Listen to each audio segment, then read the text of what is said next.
재배시 점중화 다 외우셨죠? 그죠? 예. 만약에 이런 것도 돼요. 예를 들어서, 예, 답안지에다가 중성화라고 썼어요.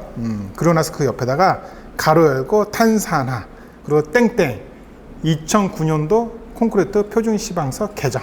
예. 이런 식으로 많이 썼다라고 친다 그러면은 내가 시방서를 몇 년도에 개정돼서 이게 어떻게 변했는지 그 역사를 알고 있다. 그 이야기는 뭘까요? 내가 조금 오래된 사람이다. 나이 많은 소장님이다.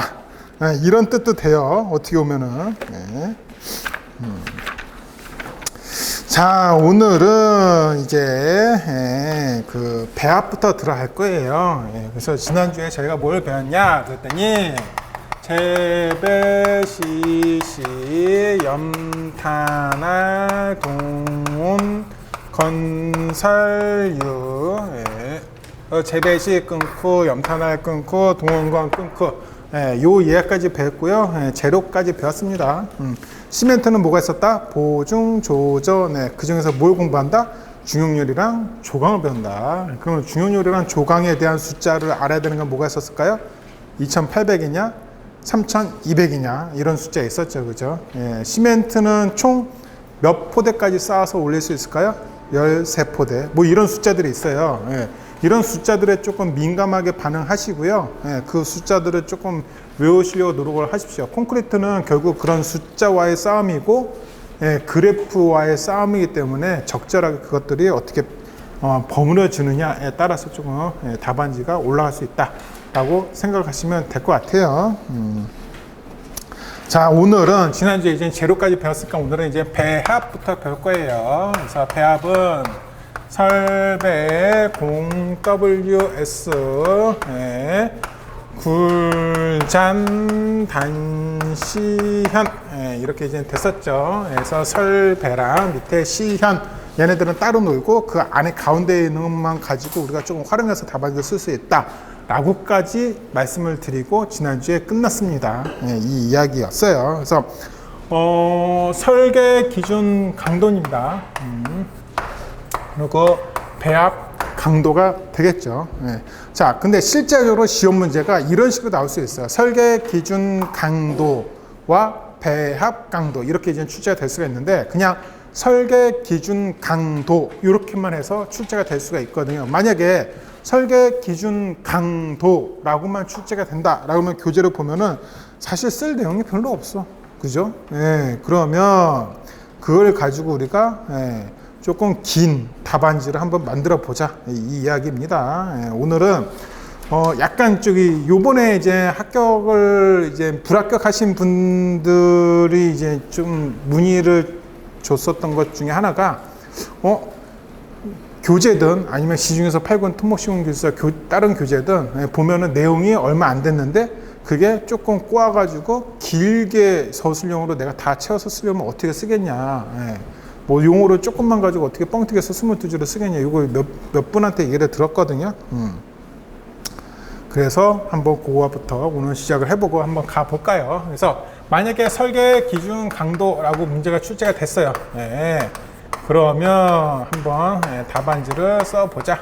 그 이야기입니다. 그래서 요를 보니까는 콘크리트 부재 설계 시 기준이 되는 콘크리트 강도 일반적으로 재령 28일의 압축 강도를 이야기를 해주고 있다라고 이제 되어져 있네요. 자, 그런데 FCK는요 설계 기준 강도는 이미 어디에 들어있는 거냐 그랬더니 시방서에 기재가 되어져 있어요. 우리가 뭐 따로 설계 기준 강도가 내가 현장에서 생활을 하다 보니까 24입니다 라고 내가 책임 기술자로서 뭐 그거를 정확하게 이렇게 딱 이겁니다 라고 내가 정하는 게 아니야.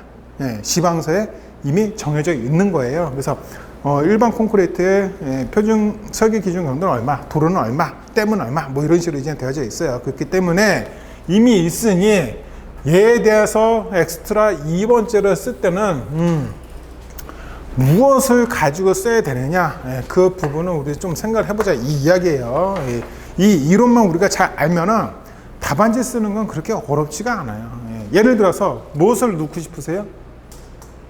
윤완님은 57점대 받았다는 거예요. 그죠?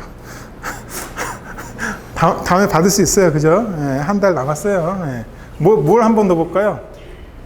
예, 우리 간단한 단어들 여태까지 배웠었던 것들 생각한다 그러면은 목적 같은 거 누겠죠. 예, 근데 예를 들어서 설계 기준 강도의 목적 그러면 조금 단어가 이상해. 그죠? 완성되지 않은 어떤 문장인 것 같은 느낌이 드는 거는 아시겠죠? 그죠? 예. 그래서 여기다가 이제 무엇을 집어넣을까 이것만 우리가 이제 고민해보자 이거지. 그래서 공부를 함에 있어서 여기 이제 뭐 3개월 넘으셨고 뭐 나는 조금만 더 공부하면 뭐 될 것 같고 이러신 분들은 나만의 대제목을 꾸며서 어떻게 그거를 답안지화 할 것인지 그걸 생각하는 시간을 조금 더 가지셔도 되게 좋을 것 같아요. 그래서 예를 들어서 적용 목적 이 단어를 썼을 뿐인데 그냥 어떤 문맥이 형성이 된 것 같고 흐름상 자연스럽게 흘러가는 것 같이 보이잖아요. 그죠? 그냥 단순히 그냥 목적만 생각을 했을 때는 그게 형성이 안 됐는데 이 이야기예요. 그래서 공식에 관련된 문제가 출제가 됐다. 예를 들어서 동다짐의 계량 깊이 이런 거는 그냥 공식 문제예요. 예민비 사실은 걔도 공식 문제예요. 조립률 얘도 어떻게 보면 그냥 공식 문제예요. 그죠? 그래서 걔는 것들은 조립률, 산정, 목적 이렇게 들어가셔야 되겠죠. 그죠? 근데 이런 애들은 내가 도대체 설계 기준 강도라는 놈을 표준 시방서에서 뽑아다가 어디다 적용할 거냐 이거지. 이 적용 목적이 도대체 뭐냐 이거지. 그죠? 그래서 이렇게 쓴다라고 이제 보시면은 될 것 같아요. 가장 간단한 차트예요. 너무 어렵게 생각하지 마시고요. 그냥 쉽게 적용하시면 될 것 같아요. 우리가 설계 기준 강도 다음에 배우는 게 뭐예요? 배합 강도예요. 그러면은 결국 설계 기준 강도랑 배합 강도랑 딱 두 개를 놓고 그게 적정한지 적정하지 않은지 우리가 살펴볼 거예요. 이제 그럼 여기 목적이 자연스럽게 배합 강도라는 이야기가 어딘가 들어가 주시면 되겠죠. 그렇죠? 그러면 우선은 이걸로 가보죠. 배합 설계의 적용을 하기 위해서 우리가 하는 거다라는 이야기가 할 수 있는 거죠. 그렇죠?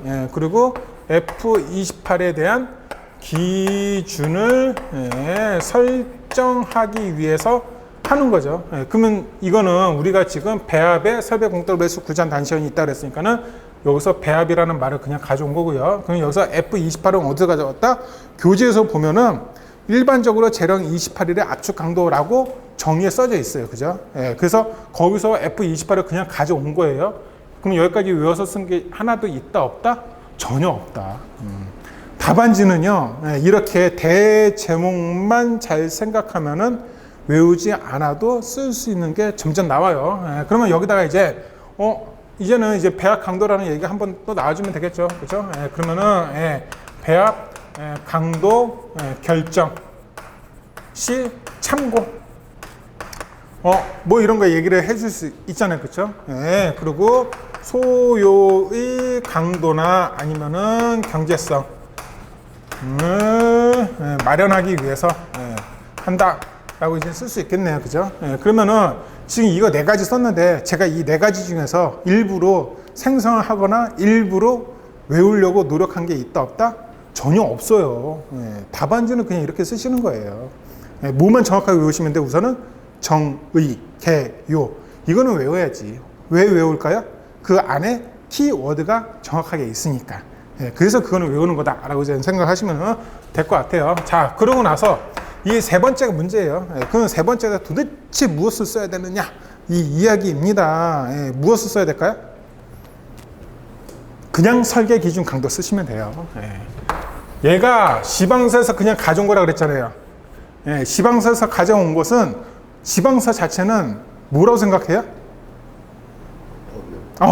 정확해요. 그래서 지방서는 그냥 법이에요. 우리 이제 민법, 뭐 상법, 형법 이렇게 얘기하듯이 시공에 관련된 국가에서 정해져 놓은 법이에요. 그걸 벗어날 수가 없어. 그럼 그 벗어날 수 없는 그 법이라는 건 어떻게?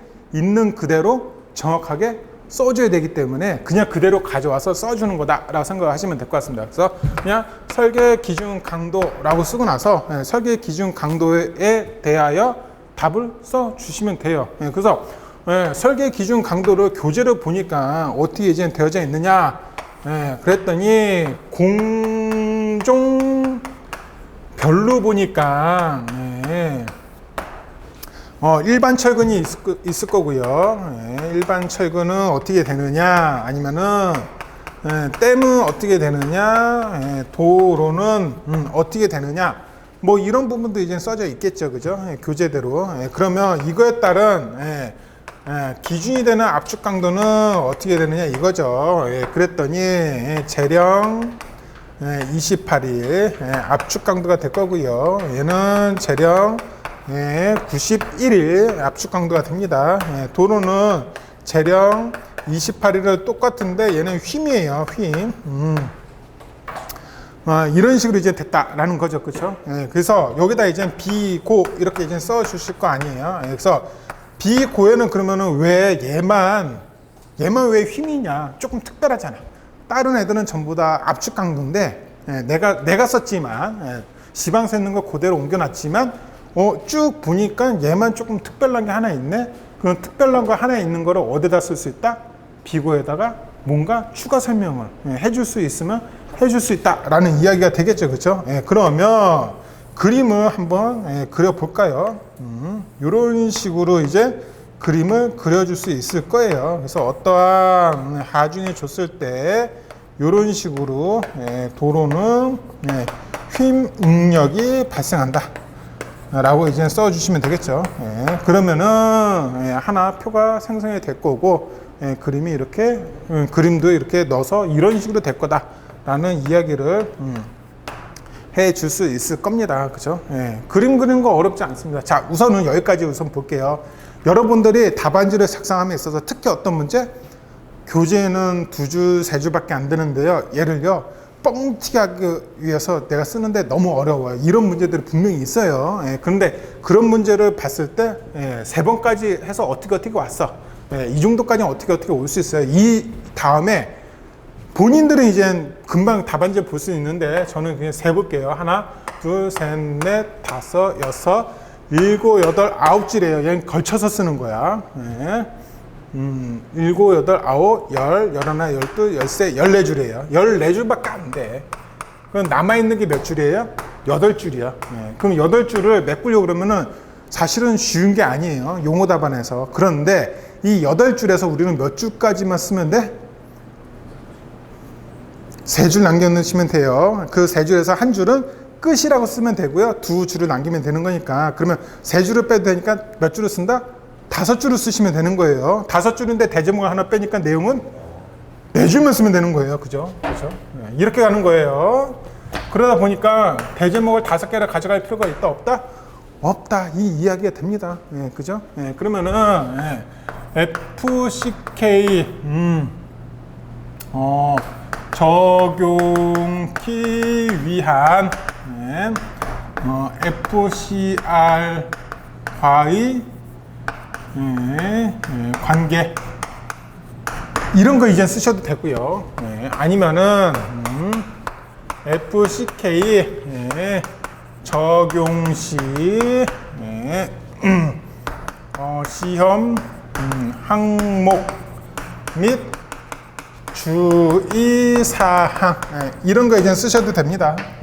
제가 왜 이 2가지를 이제 드렸냐 그랬더니 교재를 보니까 배합 강도를 우리가 결정함에 있어서 FCK를 이용하는 식이 있어요. 그래서 배합 강도의 결정이라는 거예요. 그래서 배합 강도의 결정을 보니까는 FCK가 만약에 35 MPA보다 작은 경우 이럴 경우는 FCR이 FCK 플러스 1.34S예요. 그래서 FCK 플러스 1.34S예요. 그래서 S는 보정 개수를 이야기를 우리가 해주겠습니다. 그래서 압축 강도 몰드를 몇 개까지? 29개까지. 그래서 30개가 안 넘어가요. 그래서 29개까지 시험을 하게 되면은 보정을 해주게 되어 있어요. 보정값이 얼마 안 되겠지. 29개면 30이 넘어가면 보정을 안 해주셔도 됩니다. 그렇기 때문에 이제 들어가는 거고. 거기에 따라서 이제 보정을 해 주시면 되는 거예요. 아니면은 FCR은 FCK 빼기 3.5 그리고 플러스 2.33 S 중 큰 값을 쓰라고 되어 있네. 큰 값인데 그럼 큰 값은 뭐 때문에? 안전율 때문에. 예, 큰 게 좋은 거 아니에요? 그죠? 이렇게 이제 되는 거예요. 그러면 이거는 작았을 때고, 예, 그러면은 클 때는 어떻게 되느냐? 예, 35보다 이제 크면은 어떻게 되냐 이거죠. 그죠? 그래서 이 위에 거는 그냥 그대로 옵니다. 그래서 똑같아. 예, FCK 플러스 1.34S가 되겠고요. 이 밑에 값이 그냥 틀려주는데 얘는요, 예, 3.5를 뺐잖아. 35에 10%네. 그죠? 10%를 뺀 거예요. 예, 그런데 얘가 만약에 35보다 커. 예, 그런데 만약에 100이라고 생각해 볼게요. 100에 10%면은 예, 그 10이 되겠죠. 그렇죠? 그럼 만약에 3.5를 빼면은 많이 부족하잖아요. 예, 그 이야기입니다. 그래서 그냥 얘는 예, 0.9, 10%라며 예, 그냥 0.9를 곱했어요. 그래서 FCK 플러스 2.33S 예, 그래서 둘 중 큰가 이렇게 이제 얘기를 해주고 있습니다. 예, 그래서 이렇게 하고 나서 예, 결정법이라고 쓰면 이제 답이 되겠죠. 예, 이렇게 이제 들어갈 수 있을 거예요. 그래서 이렇게 가져가셔도 되고요. 예, 또 다르게 가져가는 방법은 적용 시 시험을 해야 되는데 무엇을 내가 시험을 할 거냐 이거지. 예. 예. 현장에서 무슨 시험을 할 수 있을까요? 실험실도 현장, 시험 연구소도 현장이라고 할게요. 똑같이. 그래서 연구소가 됐든, 현장 시험실이 됐든, 네, 현장이 됐든, 레미콘 공장이 됐든, 네, 다 똑같은 거라고 볼게요. 네, 무엇을 시험을 하면 좋을까요? 우리가 알고 있는 거는 그냥 뭐야? 뭐 슬럼프, 무슨 공기랑 염화물, 뭐 압축강도 뭐 그런 거 있잖아요. 뭐 그거 쓰는 거 쓰고 싶은 거 쓰면 돼요. 예, 그럼 또 뭐 쓸 수 있어? 우리가 지난주에 배운 것은 분말도 시험이 있을 거고, 예, 강렬, 감량 시험이 뭐 있었죠, 그렇죠? 예, 그래서 적당한 게 쓰고 싶은 거 있으면은 예, 적당한 게 쓰시면 됩니다. 예, 뭐 4가지를 쓰든 5가지를 쓰든 예, 많이 쓰고 싶으면 어떻게 하시면 돼요? 많이 쓰고 싶으면 이거를 예, 2칸으로 나눠서 쓴다라고 이제 예, 가져가셔도 될 것 같아요, 그렇죠? 예, 그래서 이렇게 하고 나서 예, 기본 시험이 있을 거고 추가 시험이 뭐 있을 수 있겠죠, 그렇죠? 예, 그래서 여기다가 예, 뭐 3-4개 쓰든 이제 3-4개 쓰든 예, 본인들이 이제 알아서 예, 써주시면 될 것 같아요, 그죠? 예, 그러고 나서 주의사항을 쓸 거 아니에요. 1, 예, 2, 3, 예. 이렇게 쓰면 얘가 있죠. 총 6줄이 돼. 예. 그래서 주의사항을 쓸 때 얘는 이제 반은 얘한테 줬고 반만 남으니까는 동글뱅이 1을 쓰고 쭉 쓰고 쭉 쓰고 이렇게 오는 거다라고 생각을 하시면 될 것 같아요. 그러면은 여기는 이제 적용 시 주의사항이잖아요. 너무 어렵게 생각하지 마세요. 예. 무엇을 생각하셔야 되냐 그랬더니 결국은 FCK 혼자서 단독으로 가는 거 아니에요. 현장에서 뭐가 FCR과 맞춰줘야 되는 거거든요. 그죠? 예, 그래서 FCR 예, 결정 시 시험 횟수 예, 고려하여 예, 보정 개수 사용. 이 이야기가 뭐다? 좀 전에 제가 30개 밑에까지는 예, 보정을 해주시고 30개 이상 시험을 하면은 보정을 안 해도 된다 그랬잖아요. 예. 그 이야기가 그냥 들어간 거예요. 그걸 이제 풀어서 이제 이런 식으로 들어간 거죠. 그죠? 예. 나머지 2개는 본인들이 이제 찾아보세요. 제가 이제 어떻게 하는 방법을 알려드린 거죠. 자, 여기까지 이제 쓴다라고 하면은 이미 얘는요, 우리가 예, 알고 있는 거야. 예. 원래는 수압 공부 염체. 요거는 우리가 알고 계셨잖아요. 그죠? 예, 슬럼프, 압축 강도, 예, 공기량, 예, 블리딩, 염화물, 재료 시험. 예, 그렇죠. 이거는 기본적으로 6가지는 알고 있는 건데 지난주에 추가로 배운 게 분말도, 강렬, 감량 시험. 그리고 또 뭐 있을까요? 배우진 않았지만 알아야 되는 거?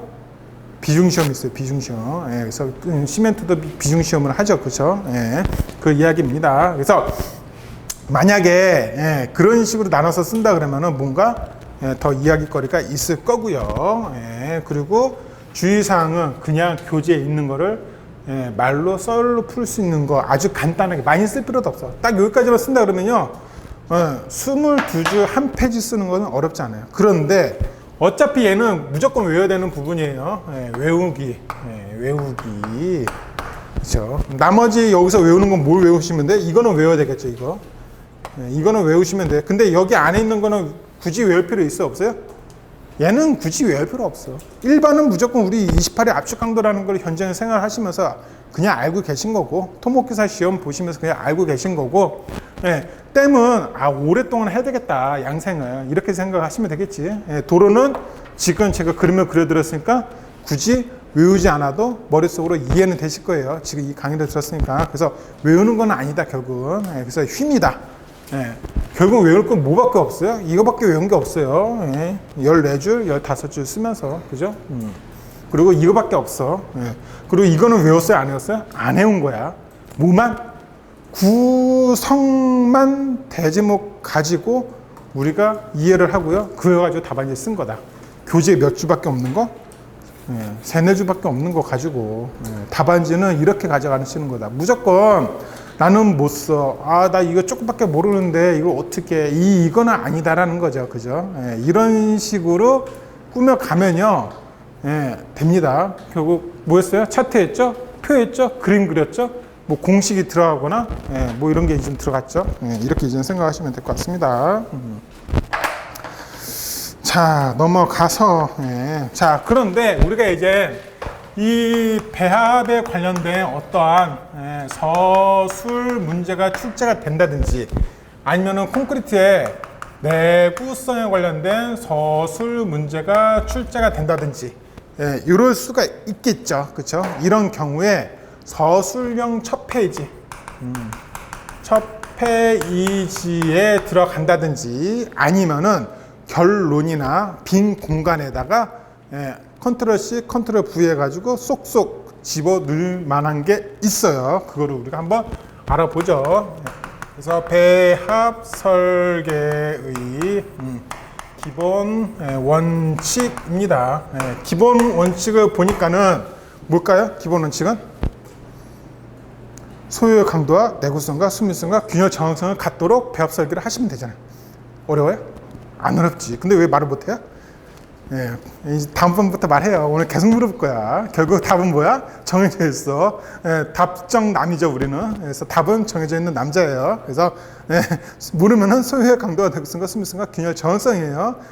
그럼 배합 설계의 기본 원칙은 그거라고 생각을 하시면 돼요, 그냥. 그렇죠? 요거를요, 다른 말로 결정 원칙이다라고도 이야기를 해줍니다.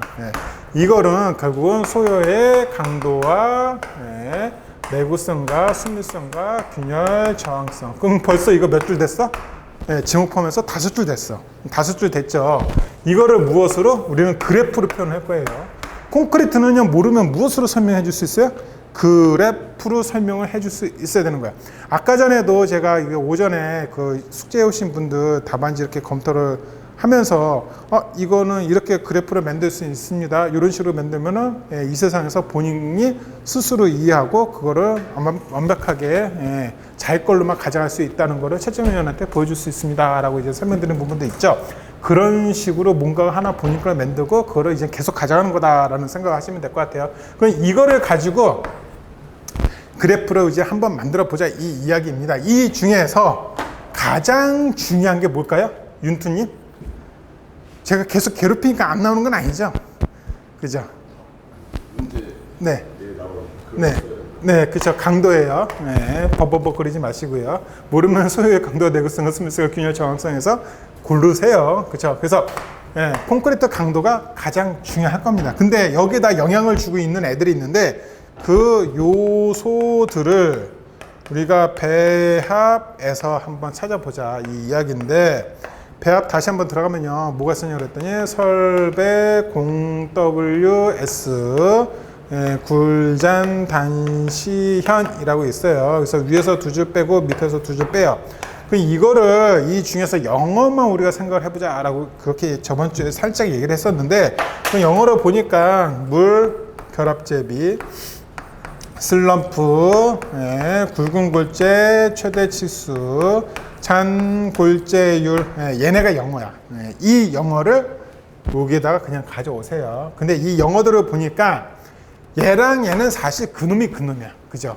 슬럼프가 크다는 것은 일반적으로 물이 많이 들어있다는 거고 물 결합제비가 크다는 뜻이 될 거예요. 그래서 얘는 둘 중에 하나만 쓰는 걸 할 건데 조금 멋있는 애가 이 중에서 멋있는 애가 얘가 좀 더 멋있어요. 예, 얘가 지방서에서도 규정이 많고 우리가 설명할 때 설명거리가 많아. 예, 그래서 얘를 가져가도록 하겠습니다. 그러면 여기에 들어올 것은 물 결합제비, 굵은 골재 최대 실수랑, 예, 그리고 잔골재율 이렇게만 이제 가져가도록 합니다. 그래서 굵은 골재 최대 실수가 커지면 커질수록, 예, 콘크리트의 강도는 커집니다. 1루베를 뜯어서 왔어.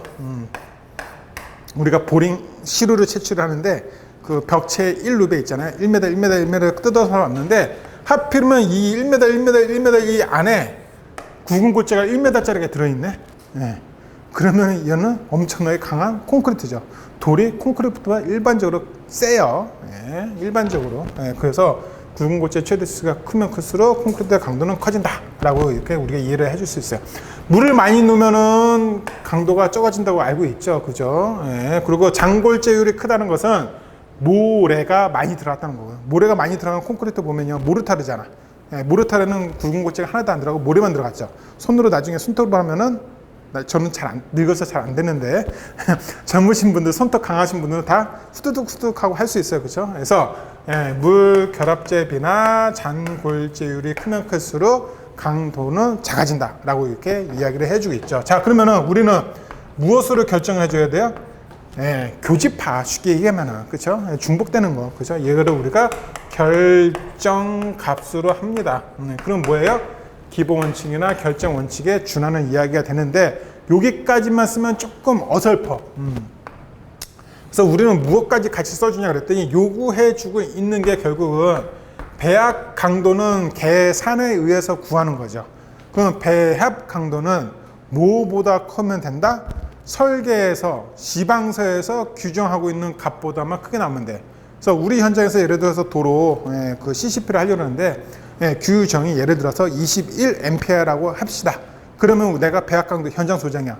예, 실험실 불러서 야 배합 강도 설계를 해봐. 그랬을 때 FCR 값이 저희는 30 나오는데요. 그럼 뭐야? OK지. 이런 식으로 가야 돼요. 자, 그래서 예, 얘가 FCK보다 크면 되는 값을 우리가 설정을 해주면 되는데 21A만 되면 되는데 30이나 40A로 하면은 결국 뭐가 올라가요? 단가가 올라가게 되겠죠. 그래서 우리가 원하는 게 뭐예요? 현장 소장님이 야 적당히 올려, 적당히 이렇게 되겠죠. 그게 무슨 말이다? 소요의 강도만 해결해 주면 되겠죠. 예, 결국 여기 있는 말이에요. 그죠? 그래서 강도긴 강도인데, 예, 현장에서는 그 적정한 값에 해당되는 소요의 강도 값만 나오면은 아무 상관이 없다. 예, 그 이야기가 되겠죠. 이거 우리가 하나를 이제 배웠을 뿐인데 이렇게 놓고 보니까는 서술형 문제에 첫 번째 페이지 대지목 2번이나 아니면 대지목 3번 거기 이제 들어간다든지 아니면은 이 중에서 일부분, 예, 얘만 뚝 떼어낼 수 있겠죠. 요거를 이제 결론이나 아니면 마지막 페이지에 빈 공간이 있다 그러면 아무 이유 없어요. 그냥 집어넣고 그 다음에 생각하세요. 답안지에다가 거의 통용이 된다라고 생각을 하시면은 될 것 같습니다. 네, 그래서 공WS 구제한다. 우리 지금 여기까지 한 거고요. 이제 공기량 들어가도록 할게요. 네. 자, 공기량인데 콘크리트의 공기량이라고 시험 문제가 출제가 됐다라고 하겠습니다. 네. 대제목 1번 뭘 쓸까요? 기우죠. 쓸 줄 아네 이제, 그죠? 쓸 줄 아는데 성적만 안 나오는 거죠. 그럼 두 번째는 뭘 써볼까요? 뭐 쓰시겠어요? 공기량의 원칙. 공기량 원칙이요. 뭐 상관없을 것 같습니다. 원칙을 쓸 줄만 안다 그러면 원칙하고 이거 쓰려고 그러죠. 좀 구리네요. 그래서 저 같으면은 그거 그냥 안 쓸 것 같고요. 저 같으면 이제 얘가 가장 쉽게 접근하는 게 뭐다? 량이에요. 그쵸? 량은 어떠한 그 기준이 되는 어떤 그 숫자가 나오겠죠. 그쵸? 그러면 그 숫자를 내가 적용하거나 산정을 해야 될 거예요. 그죠? 그래서, 소요의 공기량, 적용 목적. 뭐 이런 거 이제 쓸 수 있을 거예요. 자, 그러면 여기에 들어가는 내용들을 우리가 이제 한번 써보자 라고 했을 때 이미 배웠어. 그래서 안 외우고 쓸 거예요. 그래서 교재도 없어. 이 이야기거든요. 일부분을 우리가 배웠을 뿐인데 자꾸 확장해서 답안지를 늘려가는 방법이다라고 생각하시면 됐거든요. 못 쓰시겠어요? 여기 안에 들어가는 내용들. 유동성 증가. 아, 유동성 증가. 아, 되게 좋은 말이에요. 예. 우리가 어디서 가져올 거냐 그러면 이제는 에이제 지난주에 배웠죠. 에이제에 들어갔었던 키워드를 그냥 여기다 쓰면은 다 해결이 된다라고 생각을 하시면 될 것 같아요. 예. 그러면은 소유의 공개량을 적용하는 목적은 에이제에서의 키워드가 뭐였다? 동해 방지. 그렇죠? 예. 볼 베어링 효과. 워커 어빌리티 확보. 이런 거죠. 하나 모르면 뭐 쓰면 될까? 뭐 애따 모르겠어 그냥. 예, 내구성 증가. 예, 뭐라고? 소유의 강도와 내구성과 수밀성과 균열 정성. 그 중에서 예, 이 세 가지 단어가 거기에 안 나왔잖아요. 예, 그 소유의 강도와 내구성과 수밀성과 균열 정성성 중에서 쓰고 싶은 거 하나 가져와서 그냥 집어넣었을 뿐이에요. 에이제가 공기를 생성시키는 거잖아요. 예, 그러니까 공기랑 관련된 문제는 결국 뭐에 관련된 문제다? 에이제랑 상관성 있는 내용들을 집어넣으면 된다라고 생각을 하시면 되겠죠. 예. 지금 외운 게 있어요, 없어요? 에이제에서 외운 거지 여기서 외운 건 아니에요. 그러면 우리는 여기서 외워야 되는 거는 있어. 그래서 콘크리트의 공기량이라고 했죠. 그럼 세 번째 대점은 뭐가 돼야 된다? 물어본 거대로 그냥 콘크리트의 공기량 써주시면 되겠죠. 예. 좀 전에 뭐랑 똑같아요? 예. 좀 전에 우리 저기 설계 기준 강도, 소요 강도 해가지고 저기 그 뭐 28일, 28일, 예, 그리고 28일, 91일, 28일 이거 있었잖아요. 똑같은 거예요. 예, 저런 식으로 어떤 이 공기량에 대한 기준을 우리가 이야기해야 되겠죠. 예. 그럼 한번 이야기를 해보자. 예, 그 이야기입니다. 그래서 콘크리트 종류가 여러 가지가 있겠죠. 예, 그죠? 예, 그래서 여러 가지가 있는데 가장 맨 먼저 나오는 것은 보통 콘크리트. 일반 콘크리트를 우리가 얘기를 해주겠습니다. 여기에 따른 공기량은 일반적으로 몇 프로냐? 예, 그랬더니 4.5%가 이제 기준이 되고 있습니다. 예, 경량 콘크리트라는 게 있어요. 이 경량 콘크리트는 구멍이 뻥뻥뻥뻥뻥 들어있겠죠. 그럼 공기량도 많이 들어가야 되겠죠. 그럼 공기량은 몇 프로 더 주면 될까요? 1%. 왜? 네, 지난해 제 강의를 들었으니까. 그죠? 그래서 공기량은 뭐 확 많이 주는 게 아니고요. 1%뭐 여기서 왔다 갔다 그럽니다. 네, 그렇기 때문에 얘는 그냥 5.5% 네, 이렇게 생각하시면 되고요. 경량의 반대말은 뭐다? 중량이 되겠죠. 그죠? 네, 중량입니다. 중량은 오히려 공기량을 줄어들게 하면 되겠죠. 그래서 얘는 3.5%. 딱 하나 도로라고 한번 써주자. 물론 이거 말고 되게 많아요. 콘크리트 종류가 많으니까. 근데 우리가 지방서 있는 그거를 전부 다 외울 수는 없잖아. 그래서 어떻게 해야 쉽게 접근하고 쉽게 값을 정의해서 기준을 집어넣느냐 이거를 지금 생각해보자 이 이야기다라고 생각하시면 될 것 같아요. 도로에 들어가는 콘크리트는요 보통 콘크리트랑 똑같아. 명칭만 그냥 틀린 거다라고 생각하시면 될 것 같아요. 그러면 어떻게? 공기량은 그냥 4.5%예요. 4.5%. 근데 이것만 가지고 이 기준을 쓰고 이 답안지에다 다 메꾸기가 매우 어렵잖아요. 그렇죠? 답안지는 조금 넓은데. 그래서 여기다 뭐 하나 써준다? 허용 오차. 그래서 플러스 마이너스 1.5% 이내는 전부 다 똑같아요. 그래서 이렇게 들어갈 수가 있을 거다라고 생각을 하시면 될 것 같습니다. 그러면 이 공기량과 상관성이 있는 거는 결국 공기량을 얼마큼 집어넣으면은 콘크리트 내구성과 상관성이 있는지 없는지 그 부분을 어디서 배웠어요? 에이지에서 이미 배웠어. 그쵸? 그러면은 똑같아. 콘크리트의 공기량, 배합, 설계 시 주의사항이다라고 해놓고 나서 안에 내용은 뭘 갖다 씁니다? 에이지에 대한 내용을 갖다 쓰고요. 그리고 에이지에서 그래프가 있어요. 우리 지난주에 배운 그래프 있는데 그 그래프가 여기 들어가고 여기는 1, 2, 3, 4 이렇게 이제 써주시면은 답안지가 완성이 되겠죠. 이 답안지를 씀에 있어서 제가 별도로 추가로 공부를 해서 답안지를 써야 되는 부분이 있다라고 이야기를 할 게 뭐밖에 없어요? 이거밖에 없는 거야. 이거밖에. 그래서 제가 예전에도 강의를 할 때는요, 공기랑 이거밖에 안 가르쳐 드려요. 설계 기준 강도도요, 제가 28일, 91일, 28일 저거밖에 안 가르쳐 드려요. 그런데 그렇게 했더니 자꾸 답은 22줄은 못 쓰겠는데요. 자꾸 민원이 들어와서 오늘 이거 두 가지 가지고 길게 넓혀서 쓰는 방법 좀 해본 거다라고 생각을 하시면 될 것 같아요. 그래서 공기량에 대해서 우리가 이제 배웠고요. 그 다음에 나오는 게 물 결합제비죠. 물 결합제비는 교재에 자세하게 나와져 있으니까 제가 그냥 대충 설명하고 넘어가겠습니다. 그래서 이 물 결합제비는 문제가 물 시멘트 비랑 해서 조인해서 나오는 경우가 좀 있습니다. 왜 그러냐 그랬더니 시방서에 물 시멘트 비라는 말이 사라지진 않았어요. 사라지지 않고 물 결합제 비가 추가로 들어간 거예요. 그럼 왜 추가로 들어갔냐 라고 했더니 우리가 지난주에 이제 혼화 재료를 배웠는데 혼화저이랑 혼화자이. 혼화자이는 시멘트 중량의 5% 이상이라고 그랬잖아요. 근데 막 40% 막 쓴다 그랬잖아요. 그렇게 이야기를 말씀을 드렸었어요. 그 이야기인 즉슨 시멘트 말고도 다른 이상한 결합제가 많이 들어간다. 그래서 결합이 되어 있으니까는 물 결합제 비라고 이야기를 한다라고 하는 겁니다.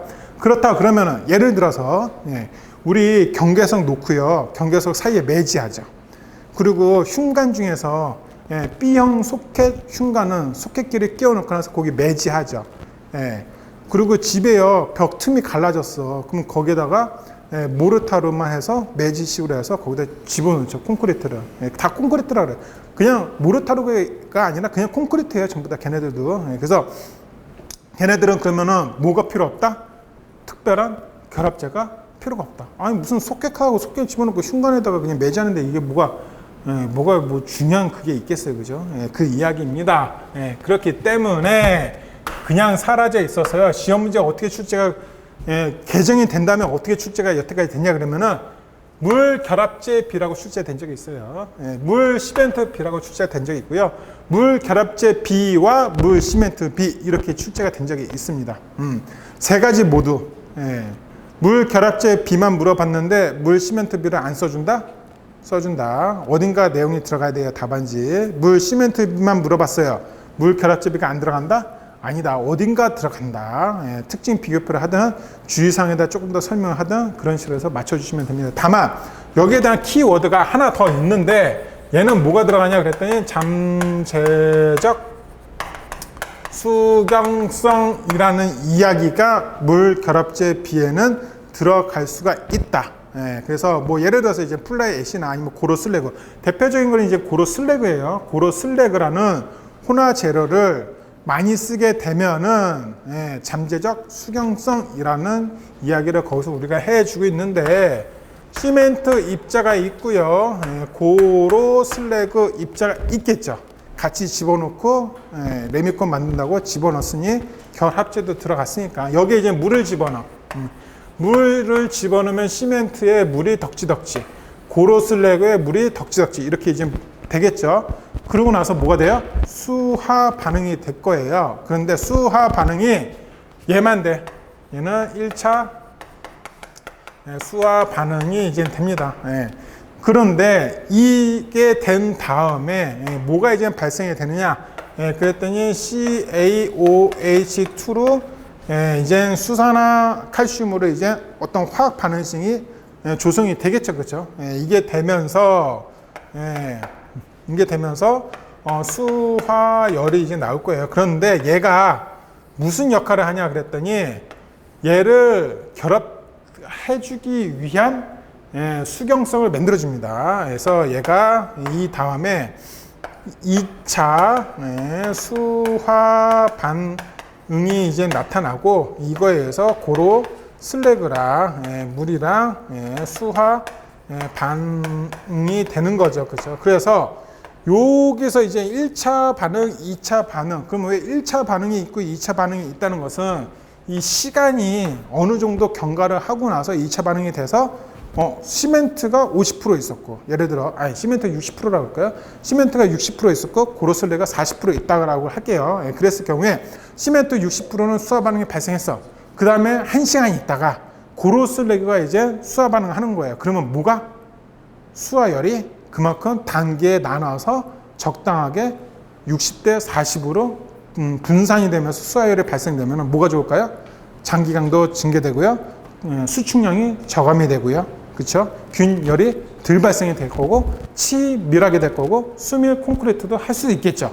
예, 그것 때문에 그런 거예요. 이거를 우리가 일정 시간 후에 2차 반응이 나타나게 하는 반응을 잠재적 수경성을 가지고 있다라고 이야기를 해주고 있습니다. 그래서 물 결합제에 비해 고로슬래그나 플라이 애쉬 뭐 이런 것들을 많이 집어넣을수록 잠재적 수경성을 가지고 있고 장기 강도 발현 효과가 있다. 그 이유는 이거다라고 생각하시면 될 것 같아요. 그러면 물 시멘트비는 2차 반응이 있다 없다? 없다. 그냥 1차 수화 반응만 존재를 하는 겁니다. 자, 그러면은 요즘 현대 사회에서 이런 문제가 출제될 수가 있어요. 어떤 문제가 출제가 될 수가 있느냐 그랬더니 사실 우리는 건축은 아니죠. 건축은 아닌데 가끔 토목 문제 조금 마음이 아파요. 그죠? 우리 토목만 하시는 분들은 보통은 우리 건축쟁이 싫어하시죠. 네. 큰일 났네. 이거 보면 어떻게 영상을 그런 누가.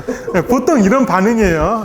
제가 건축하시는 분들을 싫어하는 게 아니라 여태까지 우리가 토목 쪽에서 해왔었던 요 방법과 건축 쪽에서 하는 방법과 뭔가가 토목쟁이들은 그들만의 세상에 뭔가 조금 있는 것 같아 사실.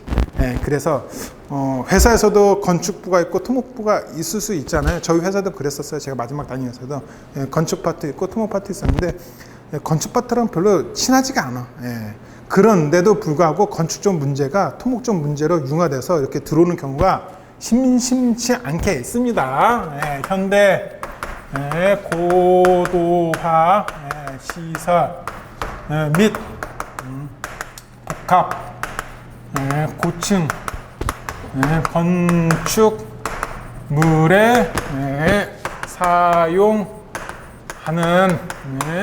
물 결합제 비 및 비와 잠재적 수경성에 대하여 설명하세요 라고 이렇게 이제 조금 복잡하게 물어보는 경우 있어요. 그러면 여기는 요 얘기는 요 뒤에 얘기는 꼭 물 결합제비랑 잠재적 수경성 말고도요. 고강도 콘크리트 및 고유동 콘크리트에 대해서 설명하세요. 이렇게 이제 출제가 될 수도 있겠죠. 앞에 말은 거의 비슷한 형태의 말이 나올 수도 있고 결국 이런 거예요. 그런데 이거를 가지고 우리가 얘기를 해보자 그러면은 이 얘기가 이제 이 얘기잖아요. 결국은 어렵게 생각할 필요 없다는 거예요. 그래서 문제는 복잡하게 출제가 되더라도 우리는 답안지는 뭘 쓴다? 얘를 그냥 이 이야기를 갖다가 써주시면 됩니다. 자, 그런데 중요한 것은 물 결합제비를 물어봤다면 물 시멘트 비도 우리가 같이 알아야 된다라고 이야기를 했잖아요. 그렇죠? 그러면 이 두 개에 대한 어떤 특징 비교표를 우리가 가지고 있으면 이걸 가지고 답안지 쓰는데 엮어서 쓴다 그러면은 조금 더 좋은 효과를 나타낼 수 있다라고 이제 생각하시면 되겠죠. 얘네 두 개의 가장 큰 특징은 뭐다? 잠재적 수경성이 있다 없다 그거죠. 그렇죠? 그럼 첫째 줄에 뭐가 돼야 돼? 잠재적 수경성이에요. 그죠? 그러면은 물 결합제비는 있는 거죠. 그렇죠? 얘는 있고요. 얘는 없음. 뭐 이렇게 이제 이야기를 해줄 수 있겠죠. 다른 특성들도 있을 거예요. 그런데 비고에다가 무엇을 가져올 수 있어요? 이거에 대한 반응 차수에 대해서 우리가 이야기를 해줄 수 있겠죠. 그죠? 그래서 여기는 1차 수화 반응. 그래서 CaOH2 생성. 그러고 나서 2차 수화 반응. 뭐 이런 식으로 간단하게 차트해가지고 이거 이렇게 딱 들어올 수가 있겠네요. 그죠? 그럼 벌써 이거는 다 해결된 거야. 그럼 이 안에 뭐가 조금 차이가 나는지 그것만 이제 이야기를 해주면 되겠죠. 결합제는 시멘트와, 그쵸? 시멘트도 결합제예요. 예, 그렇죠. 예, 기본 결합제죠. 그래서 시멘트, 고로, 슬래그, 외 이렇게 쓰면 될 거예요. 뭐 그 외 쪽으로 다른 잠재적 수경성을 가지고 있는 여러 혼화 재료가 있으니까는 그래서 대표적인 거 이거 그냥 써준 것이다라고 생각하시면 되고요. 얘는 그냥 그냥 시멘트만 있는 거죠. 예, 시멘트만 있는 거예요. 다른 건 없어. 이렇게 하고 나서 얘가 지금 좋아지는 게 뭐가 좋아진다 그랬어요? 장기 강도. 장기 강도가 증대가 되는 거예요. 증대가 되는 거고 얘는 효과 미비라고 쓰면 되겠죠. 효과 아예 없는 건 아니겠지. 뭐 장기 강도가 뭐 있긴 있어요. 이게 시간에 따라서 조금씩 뭐 하루에 0.1 메가파스칼이 이렇게 뭐 생길 수는 있을 것 같아요. 뭐 그런 이야기가 되겠고요. 얘는 어디에다가 대부분 적용 공사, 적용 대상 공사냐 라고 우리가 이야기를 한다. 그러면은 어디다 많이 써주면 될까요? 성토할 때? 서중. 되죠. 그죠? 예를 들어서 이제 서중이나 콘크리트 댐. 부재가 매우 두꺼운 거, 메스 콘크리트 뭐 이런 거 이제 써주시면 될 거고요. 그러면은 물 시멘트 비만 하는 것은 모르타르 공사. 뭐 이런 거 써주면 돼요. 모르타르 공사외 뭐 이렇게 이제 써주시면 되겠죠. 아니면은 일반 콘크리트 뭐 그런 거 써주시면 될 것 같아요. 그래서 이렇게 해서 해놓고 났더니 기본 아이템 하나 장착. 그래서 콘크리트는요 이렇게 기본 아이템 장착을 하나씩 해서 왼쪽 주머니 하나 차고 가고 오른쪽 주머니 뒷주머니 양쪽 이렇게 차고 가서 언제든지 필요하면 오른쪽 뒷주머니 있었지? 이거 하나 빼서 여기다 딱 집어넣고 갈까? 이런 식으로 답안지를 메꿔 간다라고 생각하시면 될 것 같아요. 아이템별로 하나씩 가져가시면 매우 좋을 것 같습니다. 굵은 골재 최대 치수와 잔골재율. 굵은 골재 최대 치수에 대한 것은 우리가 이제 왜 공부를 하느냐 라고 했더니 굵은 골재 최대 치수가 필요한 게 결국 우리 이거를 굵은 골재를 집어넣을 거 아니에요. 레미콘 안에. 근데 그 레미콘이 철근 배근되어져 있는 곳에 아니면 거푸집과 어떤 협소한 공간에 이렇게 들어갈 거 아니에요. 그렇죠? 그래서 그거를 만족을 해야 된다 이거죠. 그렇죠? 그래서 굵은 골재 최대 치수 기준이 있습니다. 그러면 이 기준은 뭐에 의한 기준이다? 법에 의한 기준이다. 지방선. 그냥 그대로 외우셔야 돼요. 방법이 없어. 그렇죠? 그래서 얘는요, 근데 기준이 두 가지 방법에 의한 기준이 있어요. 그래서 우리는 이게 두 가지에 의한 거를 그냥 같이 배울 거다라고 지금 보시면 될 것 같아요. 그래서 어려우신 분들은 이것만 가져가시고요. 조금 나는 머리가 된다. 가시면 이걸 가져가시면 돼요. 윤투님은 이거 가져가시면 되잖아요. 똑똑하시니까. 이런 얘기예요. 그래서 제가 정해드리겠습니다. 자, 기준을 보면은 어떤 부재 치수가 있습니다. 부재 치수, 콘크리트에 이제 부재 치수가 있을 거고요. 그리고 거기에는 피복 두께라는 게 있겠죠. 그리고 거기에 철근 간격이라는 게 있을 거예요. 그래서 이런 애들에 대한 어떤 기준을 성립해놨다라고 생각합시다. 그래서 굵은 골재 최대 치수는 최소 부재 두께의 5분의 1 이하입니다. 피복 두께의 4분의 3 이하의 굵은 골재 최대 치수를 갖다 써야 돼요. 철근 간격인데 수평이 됐든 수직이 됐든 4분의 3 이하여야 돼요. 그래서 이게 기준입니다. 좀 어려우신 분들은 이거를 가져가시는데 우리가 콘크리트를 모르면 뭐? 그냥 일반 콘크리트 아니면은 단면이 큰 콘크리트 아니면은 묵은 콘크리트 이렇게 봅니다. 그래서 단면이 큰 것은 철근이 들어있는 단면이 큰 콘크리트를 생각을 하시면 될 것 같아요. 그래서 이걸 기준으로 하는데 뭐 20에서 25mm 그리고 뭐 40mm 그리고 얘도 40mm인데 이 무구는 하나가 더 들어가요. 뭐가 들어가냐 그랬더니 부재 최소 치수의 4분의 1 이하. 뭐 방법이 없어.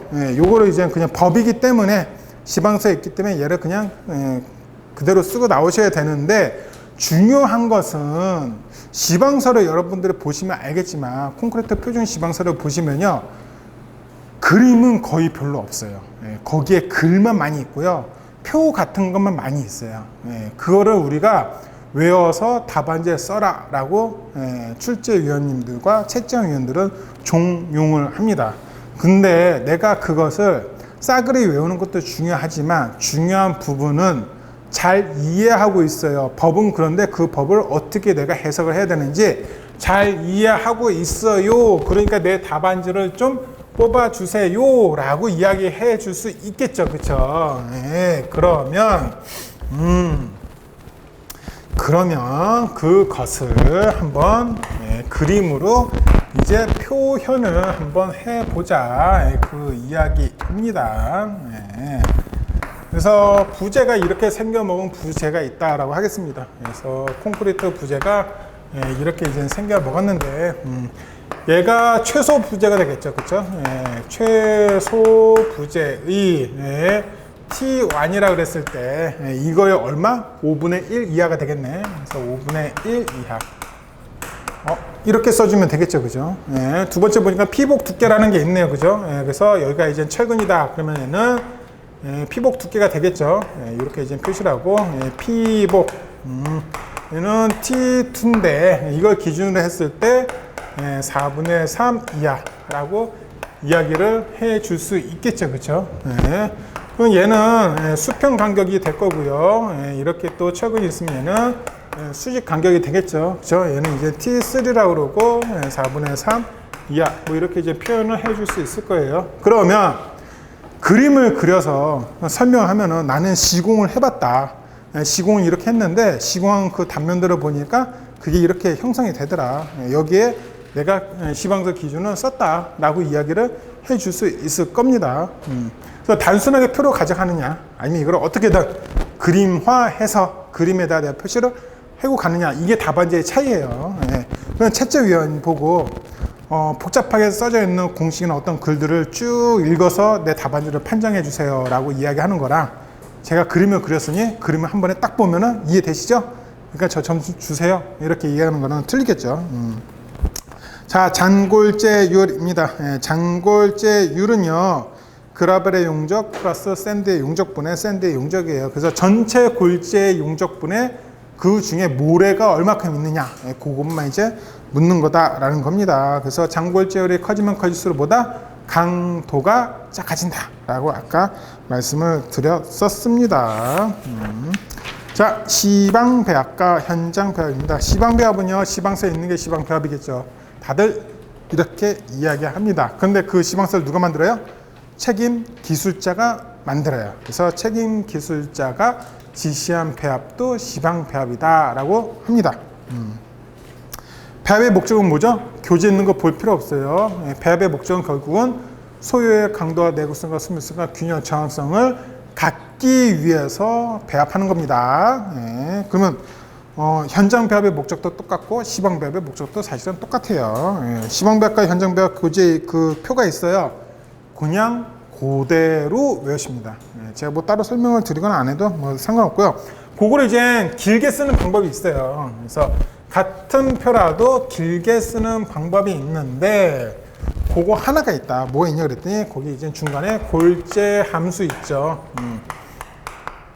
요 골재 함수를 보면은 좀 이렇게 넓게 쓸 수 있거든요. 답안지 쓰실 때. 그래서 표면 건조 내부 포화 상태죠. 그래서 표면 건조 내부 포화 상태라고 이제 답안지 쓰시면 되는데, 이렇게 하고 나서 진짜 골재처럼 그려놔서 이렇게 하고, 골재 내부만, 이런 식으로 이제 답안지 쓰면은 뭔가 내가 그 그림을 이해하고 있다 라고 이해를 해 줄 수 있겠죠. 그죠? 얘는요, 그 현장 배합은 기건 상태나 아니면은 수변 상태를 이야기를 해 주겠죠. 그죠? 그래서 기건 상태는, 그래서 얘가 함수 부분이라고 쓰면 되겠죠. 그죠? 수뷰는 이렇게 하고 나서 이렇게 표면 수균 포함 포함 뭐 이런 식으로 이제 적으면 되겠죠. 그죠? 그래서 아주 간단한 그림이라도 그림 그리고 뭔가 설명을 그림 그리고 뭔가 설명을 그림 그리고 뭔가 설명을 그래서 이렇게 이제 했을 뿐인데 지금 이 그림을요 두 줄로 할 수 있잖아요. 그래서 교재에 있는 표를 두 줄로 더 늘리고 줄이는 방법. 그림이 있다면 어떻게든 그림을 그린다든지 그래프가 있으면 어떻게든 그래프를 그려서 좀 더 설명한다든지 그런 부분만 좀 잘 하시면은 좀 더 넓게 쓸 수도 있습니다. 콘크리트 조기 강도 평가 방법입니다. 분촉 7 그거 있어요. 분석, 촉진, 7일 강도에서 추정하는 방법. 제가 이거 읽어 드리지도 않으니까 공부를 안 하시더라고.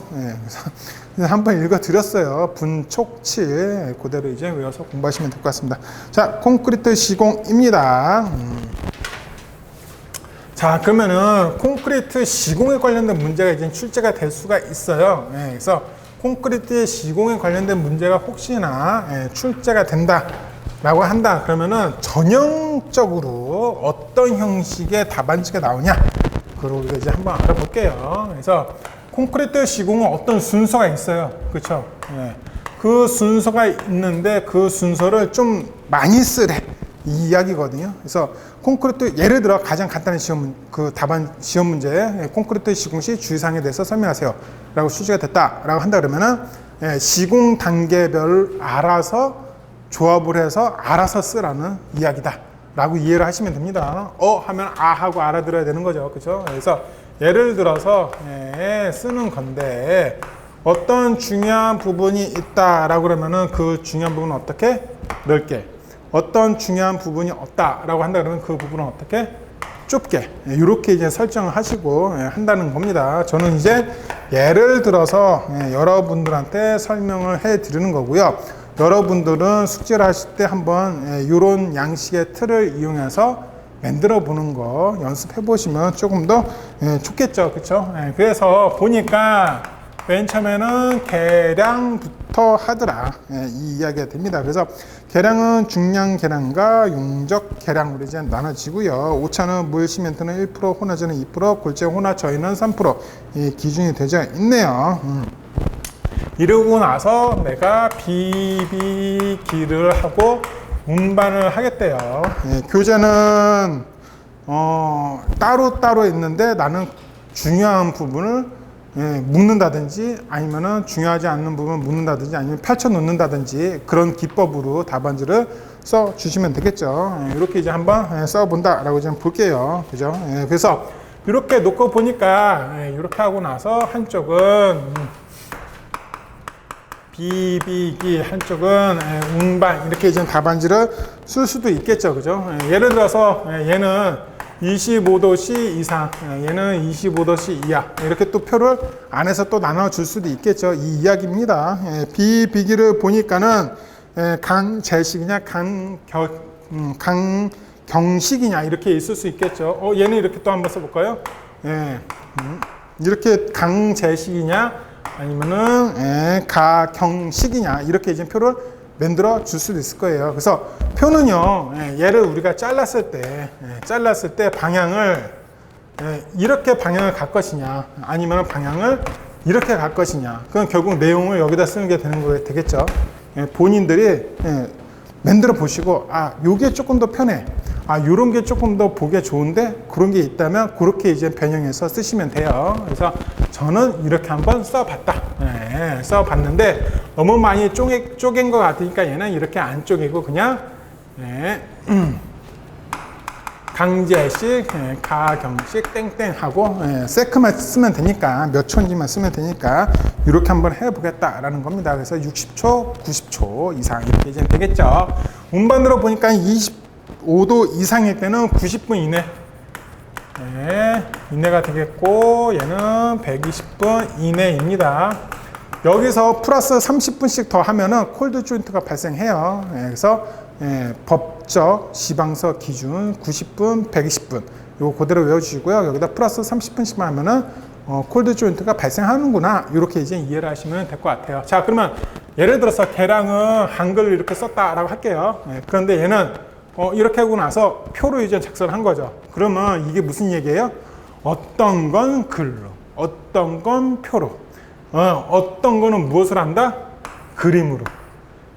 이런 식으로 답안지를 여러 가지로 변형하면서 쓸 수도 있겠죠. 그렇죠? 이 이야기입니다. 그래서 타설과 다짐을 한번 보겠더라. 이 이야기죠. 그렇죠? 타설을 하려고 보니까 이런 식으로 이제 될 거고요. 어느 높이까지 타설 높이를 허용을 해주냐? 라고 했더니 1.5m 이내라고 이제 되어져 있네요. 그렇죠? 그래서 1.5m 이내 높이. 그러고 나서 얘는 트레미간. 이렇게 이제 답안지를 써주시면 될 겁니다. 그러면은 낙하하는 높이, 타설 높이 뭐 이런 게 이제 되어져 있는 거고요. 그리고 얘가 1차 타설. 그리고 여기 위에가 2차 타설이다. 그러면은 다진 봉을 넣을 때 어떻게 넣는다? 한쪽을 넣고 다시 올린 다음에 옆으로 가서 다시 내린다. 이 안에서 이렇게 움직이면은 그 안에 철근이나 뭐 이런 게 있을 수 있겠죠. 그러면 우 하는 게 철근 건들고 하면은 결속선이 뜯어질 수가 있으니까 수직으로 올렸다가 옆으로 올리고 다시 내려서 이렇게 하고요. 여기 이제 1차 다짐과 2차 다짐, 그 중간에 조인트가 생기면 안 될 거 아니에요. 그래서 저 부분은 조금 찔러서 누는데, 찔러서 누는 깊이를 10에서 30cm. 전부 다 이제 그림에다가 표시를 해주면 되는 거예요.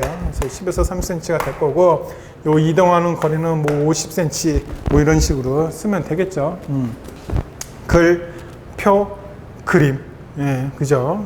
이런 식으로 이제 간다라고 이제 생각을 하시면 될 것 같아요. 자, 양생을 해주는데, 양생이 대표적으로, 날씨가 어떻게 돼요? 서중이냐, 한중이냐, 보통이냐, 아니면은 봄, 가을이냐, 이렇게 이제 얘기를 해줄 수 있겠죠. 그죠? 그래서 요거를 한번 얘는 이렇게 한번 이야기를 해보자. 그거네요. 그죠? 그러면 서중, 한중, 봄, 가을. 그럼 우리가 이제 양생이 뭐다라고 이제 배울 건데, 양생은 습증전 PPP 단가라고 있습니다. 그래서 한번 볼까요? 그래서 쭉 종류만 우선 보겠습니다. 습증전 PPP 단가. 그래서 수균 양생, 증기 양생, 전기 양생. 파이프 쿨링, 그리고 프리쿨링, 그리고 피막, 단열, 가열 이렇게 이제 되어 있네요. 그냥 눈으로만 딱 봐도 열이라고 되어 있잖아요. 열. 이 열이라고 되어 있는 건 전부 다 어디? 안중 쪽으로 가면 되겠네요. 그죠? 그리고 얘네들은 식히는 거거든요. 이렇게 이제 물을 안에 집어넣는다든지 미리 냉열을 해준다든지. 그래서 얘네들은 전부 다 서중 쪽으로 가면 되겠고요. 일반적인 것은 습이나 뭐 증기양생 뭐 이런 거 이제 많이 할 수 있겠죠. 물론 한중도 증기양생 할 수 있어요. 그래서 일반적인 거 여기다가 써주면 되겠죠. 그냥 뭐 습이온 피막 이거 써주셔도 뭐 크게 문제는 되지는 않을 것 같아요. 그럼 이렇게 하면은 얘는 다시 표, 그림, 표로 이렇게 넘어왔네요. 뭐 이런 식으로 간다는 겁니다. 그리고 이음도 하고 마무리도 해주면 되겠는데, 얘는 이렇게 하고 나서 하나, 둘, 세 가지 써줬다라고 할게요. 그래서 이런 식으로 구성을 하시고, 시공시 주의사항을 큰 틀에서 쭉 본인들이 하나 만들어 놓으십시오. 그리고 이거를 22줄로 만들어 놓고요. 계속 눈으로 보는 거야. 이게 무슨 방법이다? 어떤 하나의 공종별로 공종마다 시공시 유의사항을 시공 단계별 주의사항으로 쭉 정리를 해놓는 방법이다 라고 이제 보시는 겁니다. 예를 들어서 나텀 터널 굴착 시 주의사항. 그럼 굴착에 대한 내용을 시공 단계별로 쭉 하고 거기에 대한 주요 사항들이 있으면 여기다 조금씩 설명하면서 중요한 건 넓게, 중요하지 않은 건 좁게, 어떤 거는 합치기, 어떤 거는 벌려놓기, 이런 식으로 해서 정리를 우리가 해줄 수 있겠죠. 그래서 그런 기법으로 정리를 할 수 있다라는 부분입니다. 자, 콘크리트 줄은 얘는 좀 쉬었다가 이어서 하도록 하겠습니다.